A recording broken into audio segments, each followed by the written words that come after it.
আসসালামু আলাইকুম। আজ পড়াবো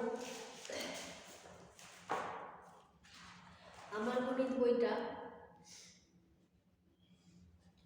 প্রথমেই পেজ নাম্বার 104 প্রথমটা কি আছে, বাজার থেকে সকালে বাবা 3-4 কেজি কিগ্রা চিনি দিয়ে, কিগ্রা মানে কেজি, কিগ্রা দিয়ে কি দিয়ে কিলো আর গ্রা দিয়ে গ্রাম, কিলোগ্রামটাকে কেজি, ইংরেজিতে কে আর জি দিয়ে কেজিও বোঝানো হয় আর বাংলায় কিগ্রাও বোঝানো হয়। বাড়িতে 1-5 কেজি চিনি ছিল, আবার বাবা তাহলে 3-4 কেজি এনেছে। সারাদিনে আমার মা 9/10 কেজি আবার খরচ করে ফেলেছে। তাহলে বাবা এনেছে আর যতটা চিনি ছিল সেটা যোগ হচ্ছে, মা আবার খরচ করে ফেলছে তাহলে সেটা আমার বিয়োগ হচ্ছে, বিয়োগ 9/10। তাহলে একটা অঙ্ক বলে দিলাম, তারপর ওগুলো নিজে করবে নিজেরা।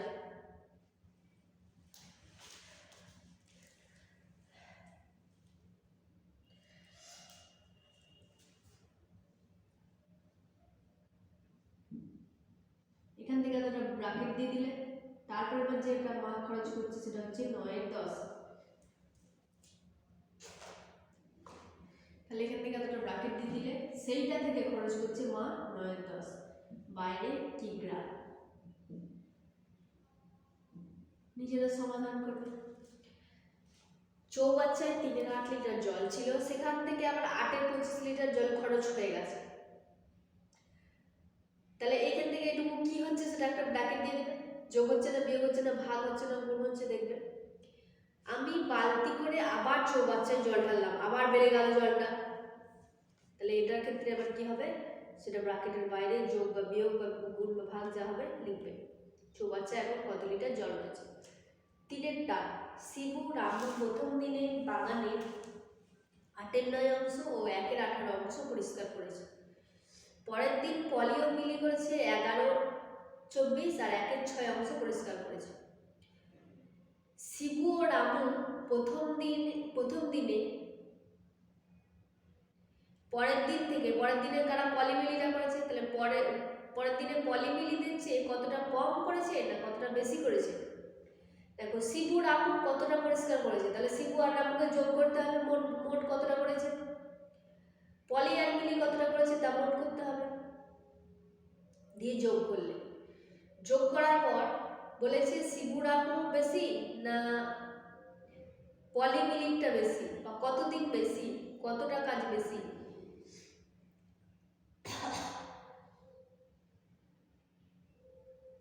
এখানে বলাই আছে শিবু রামুরা কাজ বেশি করেছে, তাহলে শিবু রামুদের যে কাজটা তার থেকে ওটা বিয়োগ দেবে, কতটা বেশি তা জানার জন্য বিয়োগ দিতে হবে, তাই তো। তার মানে তোমার দাঁড়াচ্ছে এটা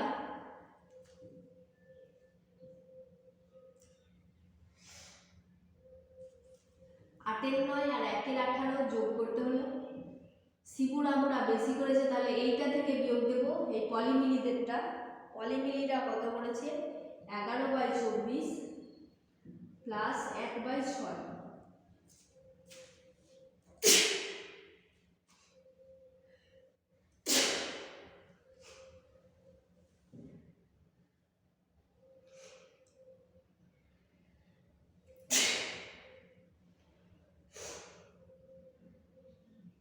এইগুলো এমনি সরলের নিয়ম অনুসারেই হবে। সরলের নিয়ম অনুসারে প্রথমে ব্র্যাকেটের কাজ করতে হয়, তাহলে ব্র্যাকেট প্রথমে এই ফার্স্ট ব্র্যাকেট রয়েছে, এই ফার্স্ট ব্র্যাকেটের কাজগুলো আগে করছি, মানে 9-18 লসাগু করবো দিয়ে ভগ্নাংশগুলো যোগ করব।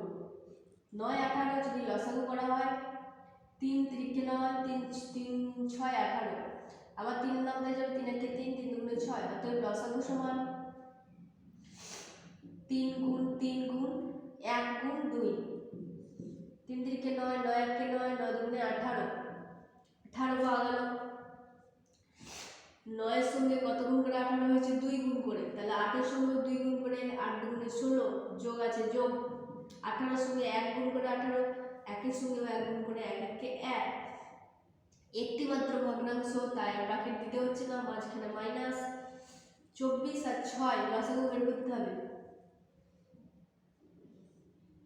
2 এর নামতা 12 দুগুণে 24, 3 দুগুণে 6, 3 এর নামতায় 3 4 12, 3 1 3, অতএব লসাগু সমান 2 গুণ 3 গুণ 4 গুণ 1, 3 গুণে 6, 4 6 24, 24 8 24, তাহলে পাওয়া গেল 24। 24 এর সঙ্গে 1 গুণ করে 24, তাহলে 11 এর সঙ্গেও 1 গুণ করে 11, যোগ আছে যোগ, 6 এর সঙ্গে 4 গুণ করে 24, 1 এর সঙ্গে 4 গুণ করে 4 একে 4। আগে এই ভগ্নাংশটাই লিখি, তারপর যোগ হবে কি বিয়োগ হবে দেখছি। 16 আর 1 17, নিচে 18, যেমন চিহ্ন আছে বসালাম। এটা একটা যোগ করে 11 আর 4 15, নিচে 24। এইবার 18 আর 24 লসাগু করে আবার বিয়োগ করতে হবে। তাহলে আমাদের কাজ হলো কি একটা স্টেপ করে করা। তাহলে প্রথমে প্রথম বন্ধনীর কাজগুলো আগে করছি, মানে যোগগুলো আগে করছি। তারপরে এরকম আকারে যখন রয়ে গেছে তাহলে ভগ্নাংশের আগে মাথাটা যোগ করতে হবে, তারপর মাথাটা যোগ করছি। করার পর দেখতে পাচ্ছি দুটো ভগ্নাংশ আবার রয়েছে, আবার এইগুলো যোগ বিয়োগ করব, যোগ আছে বা বিয়োগ আছে যা আছে আমি করছি। 18 আর 24 আবার লসাগু হবে। 2 এর নামতায় 9 দুগুণে 18, 2 2 এর নামতায় 9 দুগুণে 18, 12 দুগুণে 24, 3 এর নামতায় 3 3 9, 3 4 12, 3 আর 4 পরস্পর মৌলিক, তার আর দেখবো না, আর দেখলেও পারো, আর কিছু অসুবিধা তোমার মানে অঙ্কটা বেশি করতে হবে আরো দেখলে। 3 আর 4 পরস্পর মৌলিক তো বা পরপর সংখ্যা, তাতে আর যাবে না কোনো সংখ্যা দিয়ে। 2 3 3 4 গুণাকার হচ্ছে 3 দুগুণে 6, 6 আর 3 4 12, 6 বারে 72, 3 দুগুণে 6 আর 3 4 12, 6 বারে 72, লসাগু হয়ে গেল 72। 18 নামতা 4 এ 72, 4 18 72 হয়। 17 এর সঙ্গে 4 গুণ করে 4 17 68, বিয়োগ 15 24 এর সাথে 3 গুণ করে 3 24 এ 72 হয়। 15 এর সঙ্গে 3 গুণ করতে হবে, 3 15 45, বিয়োগ আছে বিয়োগ করো। 5 কত 14, 9 14 হাতে 1, 5 1 6 বাই 72, 19 বাই 72 অংশ।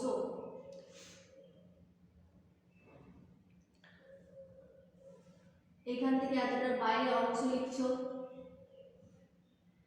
এখান থেকে এতটা একেবারে বাইরে অংশ লিখছো। এখানেও দুটো ভগ্নাংশ রয়েছে তাই একেবারে বাইরে অংশ লিখছো। এটা একটাই মাত্র ভগ্নাংশ তাই আর ব্র্যাকেট দিতে হবে না। হয়ে গেল। তাহলে এইরকম করে এই যে ভগ্নাংশের যোগ বিয়োগ বা সরল নিয়ম আছে সেই সরলগুলো করবে প্রত্যেকটা।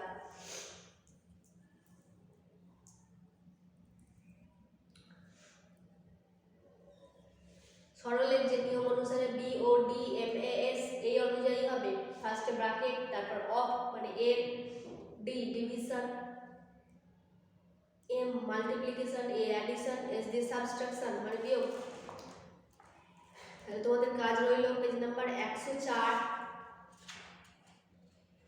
সবটা সলভ করা, 104 এর সবটা সলভ করা, আর 105 6 7 এগুলো নিজেরা তৈরি করবে, যেমন খুশি রং দিয়ে এতে বইতে করলেও হবে, তবে পেন্সিলে করবে। আর রং দিতে বলা হয়েছে তো রংটা রং দিলেও কোনো ক্ষতি নাই। দেখো প্রথমটা কি বলা হয়েছে, 105 পাতায় একটি আয়তাকার কাগজের কত অংশ লাল রং, কত অংশ লাল রং, মোট যতগুলো ঘর আছে সেটা নিচেই হবে, আর উপরে হবে কতগুলো লাল করা হয়েছে, 3টে লাল করা হয়েছে, তাহলে উপরে 3, আর নিচে মোট কতগুলো, 3 5 15, 15টা মোট ঘর, তাহলে 3/15। এরকম করে নীল রং কতগুলো, এরকম করে হলুদ রং কতগুলো তা বুঝতে পারবে। মোট কতগুলো রং দেওয়া হয়েছে, তাহলে লাল যোগ নীল যোগ হলুদ সবকটা যোগ করা হলো, বা কতটা অংশ হলুদ রং হয়েছে, কতটা অংশ রং করা হয়েছে তার ছবি দেখেও করতে পারবে, যে ছবি দেখে বসিয়ে দিতে পারবে। এখনো কত অংশ রং করতে হবে ছবি দেখে বসিয়ে দিচ্ছ। তারপরে 2 এর দাগে 3 এর দাগেগুলো নিজেকে লিখতে হবে, যে কতটা অংশ লাল রং করা হয়েছে, কতটা হলুদ, কতটা নীল, কতটা অংশ বাকি রয়েছে, মোট কত অংশ রং করা হয়েছে, কত অংশ বাকি রয়েছে, সেইগুলো প্রত্যেকটা তোমাকে নিজে নিজে লিখতে হবে, লিখে করতে হবে সমাধান। নিজে সমস্যা লিখে সমাধান করি, আগেরটার মতো সেম দেখে দেখে করবে।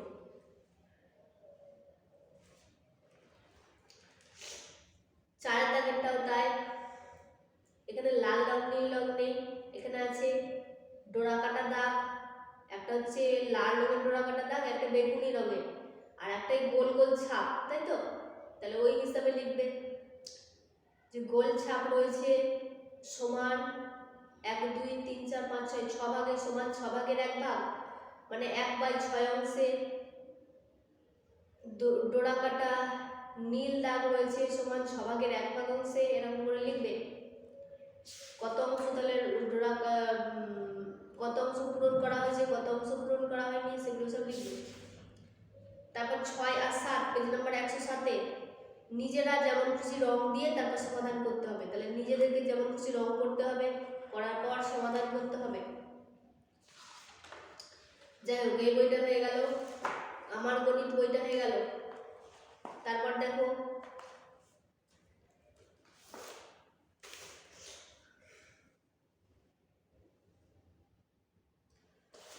গণিত পরিচয় বইটা, যেটা সুব্রত দত্তর বই আছে, সে পেজ নাম্বার 21টা খুলবে। পেজ নাম্বার 21-এ বেশ কয়েকটা অঙ্ক রয়েছে, শর্ট কোশ্চেন রয়েছে, টিএফ রয়েছে, এগুলো করবে। দেখো শর্ট কোশ্চেনগুলো আলোচনা করছি। একটি অপ্রকৃত ভগ্নাংশকে মিশ্র ভগ্নাংশে পরিণত করা যায়, ঠিক না ভুল? একটা অপ্রকৃত ভগ্নাংশ এরকম রয়েছে 5-এর 2, তাকে মিশ্র ভগ্নাংশে পরিণত করা যাবে? হ্যাঁ যাবে। কেন বলো তো? 2 দিয়ে 5কে ভাগ করা হচ্ছে, 2 দুগুণে 4, 1-এ 5 দিয়ে, এটা তাহলে 5-এর 2 সমান 2 পূর্ণ পাওয়া গেছে, উপরে হলো 1 আর নিচে যেটা দিয়ে ভাগ করা হচ্ছে, তাহলে এটা একটা মিশ্র ভগ্নাংশ। তাহলে অপ্রকৃত ভগ্নাংশ থেকে মিশ্র ভগ্নাংশ করা যাচ্ছে, ঠিকই বলেছে। তাহলে টি হবে, ট্রু বলেছে। সঠিক উত্তরের জন্য টি লেখো, তাহলে টি লিখে দিতে হবে। ভুল উত্তরের জন্য এফ লেখো, এফ লিখে দিতে হবে। 1 পূর্ণ 3-এর 5 এবং 1 যোগ 3-এর 5, এই মান দুটি সমান। সমান না ভুল, তা জানা, ঠিক না ভুল তা জানার জন্য কি করতে হবে? ওইগুলো যোগ করো, যোগ করে দেখো। 1 যোগ 3-এর 5 যোগ করছো, 5, নিচে 1 রয়েছে, 1 আর 5-এর লসাগু 5 হয়। 1 1-কে 1, সরি 5 1-কে 5, তাহলে 1 এর সঙ্গে 5 গুণ করে 5 1-কে 5 যোগ 5 1-কে 5, তাহলে 3 1-কে 3, 5 আর 3-এ 8 হয়, নিচে আছে 5। এই প্রক্রিয়া যদি ভাগ করা হয় 5 3, 5 1-কে 5, 6 7 8 3, 3-এর 5। দেখো বলা হয়েছে এটা যোগ করলে পাওয়া যাবে 1 যোগ 3-এর 5 সমান 1 পূর্ণ 3-এর 5, এটা সব সময় ঘটবে। তাহলে 2 যোগ 4-এর 5 সমান 2 পূর্ণ 4-এর 5 অবশ্যই হবে, ঠিক আছে? 2 যোগ 4-এর 5 সমান 2 পূর্ণ 4-এর 5, 1 যোগ 3-এর 5 সমান 1 পূর্ণ 3-এর 5, সব সময়তেই ঘটবে। তাহলে এটা হলো সত্য।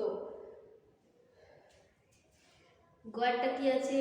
7 পূর্ণ 5-এর 6 একটা অপ্রকৃত ভগ্নাংশের উদাহরণ।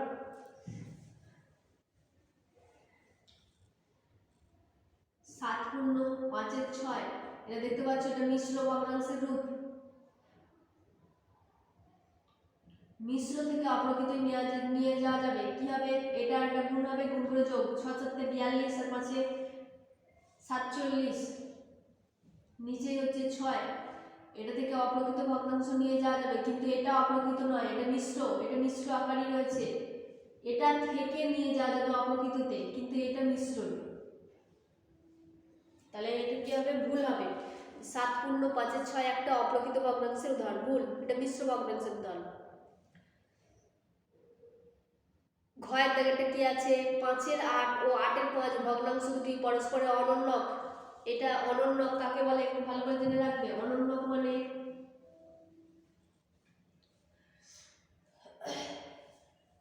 মানে লব হরে চলে যায়, হরটা লবে চলে যায়।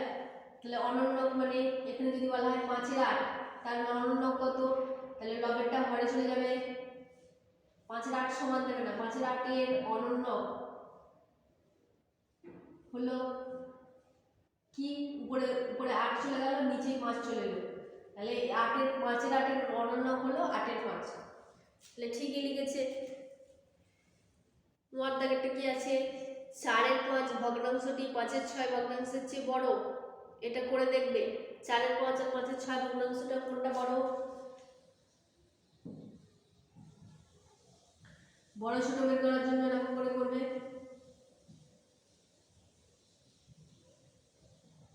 এক কথায় যদি বলতে যাওয়া হয়, দেখো এটা 5 এটা 6 পরপর রয়েছে, এটা 4 5 পরপর রয়েছে।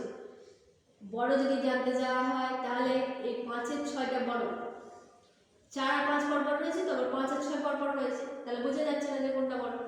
কিন্তু তারই মধ্যেও যার এই লবের হচ্ছে বড় হয়ে যাচ্ছে, বা যেই সংখ্যাগুলো বড় আছে, দেখো 5 এর 6টা বড় আর 4 এর 5টা তাহলে ছোট হবে।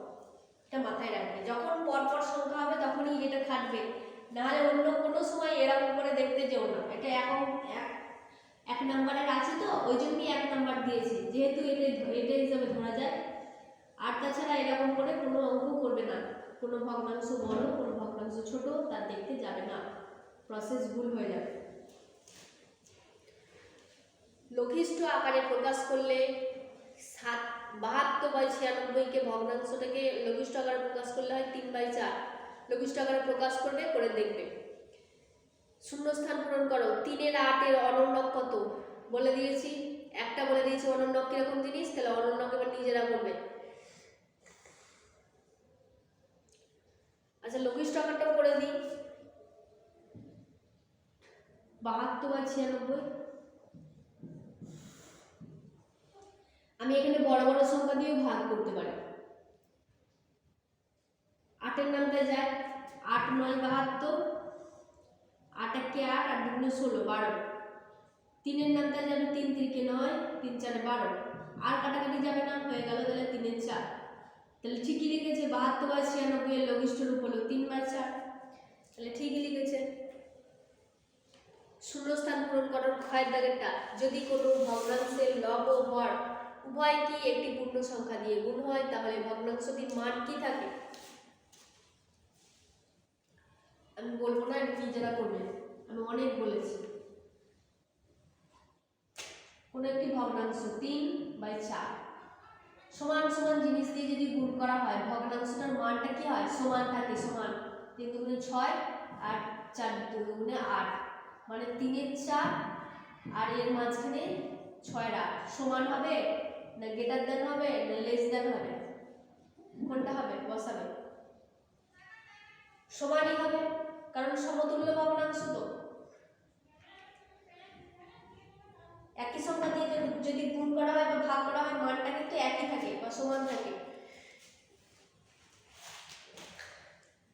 1 এর 2, 3 এর 5 ও 3 এর 10 ভগ্নাংশগুলির মধ্যে বৃহত্তম কোনটি, নিজেরা করে দেখবে। বড় ছোট যে আকারে প্রকাশ করা হয় সেই আকারে লিখবে, লসাগু বের করবে, বের করার পর কোনটা বড় কোনটা ছোট লিখবে। দুটি ভগ্নাংশ পরস্পর যদি অনন্য হয় তাদের গুণফল সর্বদা কি হয়। দুটো ভগ্নাংশ গুণফল, একটি ভগ্নাংশ নিচ্ছি, 5 এর 6, তার অনন্য কত 6/5, তাদের গুণফল গুণ করো, 6 6 কেটে যাবে, 5 5 কেটে যাবে, তাহলে পড়ে থাকবে কি 1 পড়ে থাকবে। কেটে যাওয়া মানে কি ভাগ করা, ভাগ করলে তো শূন্য হয় না, 1 হয়। 6 1 কে 6, 6 1 কে 6, 5 1 কে 5, 5 1 কে 5, উপর উপর গুণ করে 1, নিচে নিচে গুণ করে 1 1 কে 1, তাহলে 1/1 মানে 1। তাহলে একটি ভগ্নাংশ আর তার অনন্য তাদের গুণফল সবসময় 1 হবে কিন্তু, কারণ উল্টো দিকে হচ্ছে তো, তাদের গুণফলেতে লব আর হর কেটে যাবে।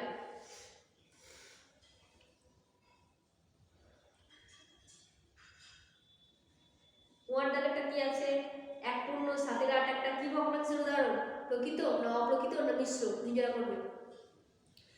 5 এর 3 একটা কি ভগ্নাংশের উদাহরণ, প্রকৃত না অপ্রকৃত না মিশ্র। যদি একটি দ্রব্যকে সমান 4 ভাগে ভাগ করা হয়, প্রতিটা অংশ কত হবে, প্রতিটা অংশ একটা অংশ সমান 4টি ভাগ, তাহলে 1/4 হবে। 8/8 একটি কি ভগ্নাংশের উদাহরণ, নিজে করবে।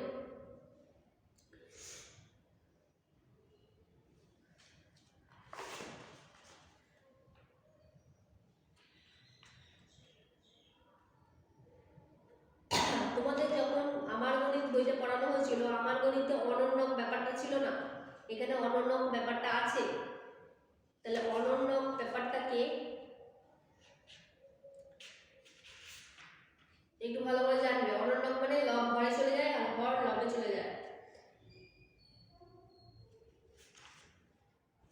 আছে। আর একটি জটিল ভগ্নাংশের উদাহরণ দিই। জটিল ভগ্নাংশ মানে দুটি প্রকৃত বা দুটি অপ্রকৃত হতে পারে ভগ্নাংশর মিশ্র একটা রূপ, তাকে বলা হয় জটিল ভগ্নাংশ। কিরকম?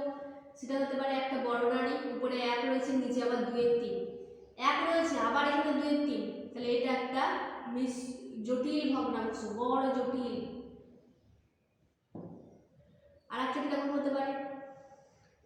উপরে 8 এর 5 রয়েছে, আবার নিচে 2 এর 5 রয়েছে, উপরেও একটা ভগ্নাংশ, লবেতেও একটা ভগ্নাংশ, আর হরেতেও একটা ভগ্নাংশ।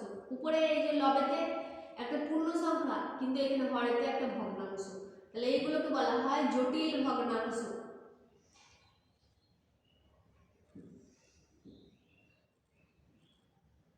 উপরেরটাও শুধুমাত্র উপরেরটা এরকম ভগ্নাংশ থাকলেও নিচেরটা শুধুমাত্র পূর্ণ সংখ্যা, তাও হতে পারে।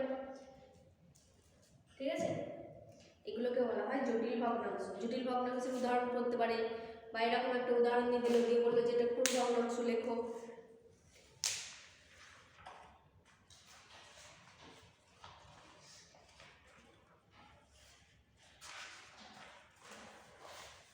তারপরে এমসিকিউ এগুলো করবে। দুটি ভগ্নাংশ পরস্পর অনন্য যদি হয় তাদের গুণফল, একটু আগে বলা হয়েছে। প্রকৃত ভগ্নাংশের মান সর্বদা 1 এর চেয়ে ছোট না 1 এর চেয়ে বড়, বা 1 এর চেয়ে সমান, কোনটা হবে? প্রকৃত ভগ্নাংশের মান, দেখো প্রকৃত মানে কি?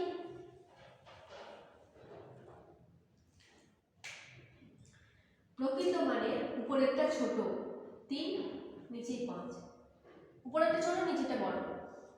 সে 1 এর চেয়ে বড় না 1 এর চেয়ে ছোট না 1 এর চেয়ে সমান। 1 মানে কি লিখতে পারি আমি? নিচে 5 আছে মানে 5 এর 5 লিখতে পারি। 5 এর 5 ভাগ করলে তো 1 পাওয়া যায়, তাহলে 1 না লিখে 1টাকে না লিখে কায়দা করে লিখলাম 5/5, তাও তো হতে পারে। তো এবার দেখতেই পাচ্ছ কে বড়? 5 এর 5টা বড় বা 1টা বড়। আর 3 এর 5 এর মান তাহলে সবসময় 1 এর চেয়ে কম হচ্ছে, তাহলে প্রকৃত ভগ্নাংশের মান সবসময় 1 এর চেয়ে কম হয়।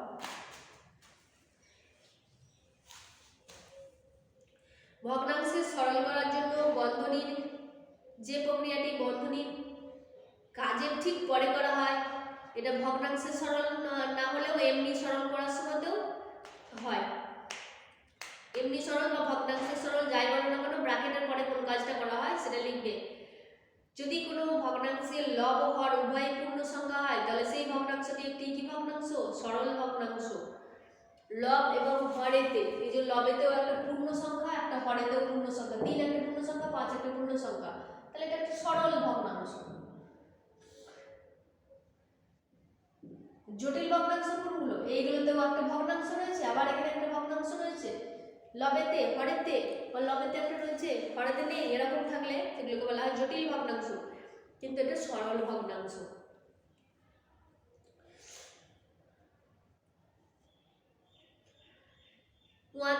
একটি ভগ্নাংশের লব ও হর উভয়কে একটি পূর্ণ সংখ্যা দ্বারা গুণ করলে তার মান বলে দেওয়া হয়েছে একেবারে। 5 এর 6 ভগ্নাংশটি 6 এর 7 ভগ্নাংশের চেয়ে বড় না ছোট? বলা হয়েছে যে 5 আর 6 পরপর রয়েছে, আবার 6 আর 7 পরপর রয়েছে, তাহলে কোনটা বড়? 6 আর 7টা বড়।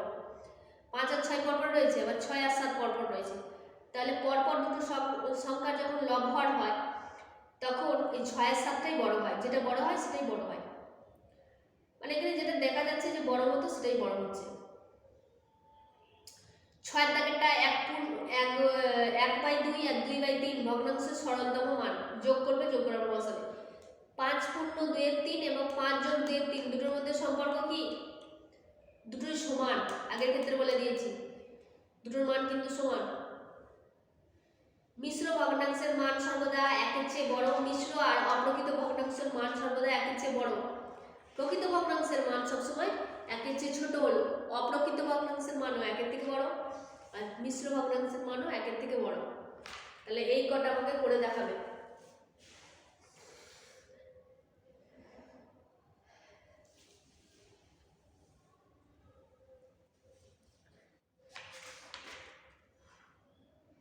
তারপরে পেজটাও করবে। 4, 5, 6, 7, 8, 9, 10, 11, 12 লঘিষ্ঠ আকারে প্রকাশ করো, অপ্রকৃত ভগ্নাংশে পরিণত করো, মিশ্র থেকে অপ্রকৃত, অপ্রকৃত থেকে মিশ্র, লঘিষ্ঠ আকার প্রকাশ করো, সমতুল্য ভগ্নাংশ করো, মানের ঊর্ধ্বক্রমে সাজাও, মানে বড় থেকে ছোট বা ছোট থেকে বড়, অধক্রম। 10-এর দাগেরগুলো একটু শক্ত আছে, ওগুলো একটু করবে, না পারলে আমায় বলবে। 11-এর দাগেরটা সহজ আছে, লঘিষ্ঠ আকার প্রকাশ করো, কাটাকাটি করতে হবে। 12-এর দাগেরটাও সহজ আছে, 12 দাগেরটাও সহজ আছে, শুধুমাত্র ভাষায় লিখেছে। ঠিক আছে, এই পর্যন্তই। আসসালামু আলাইকুম।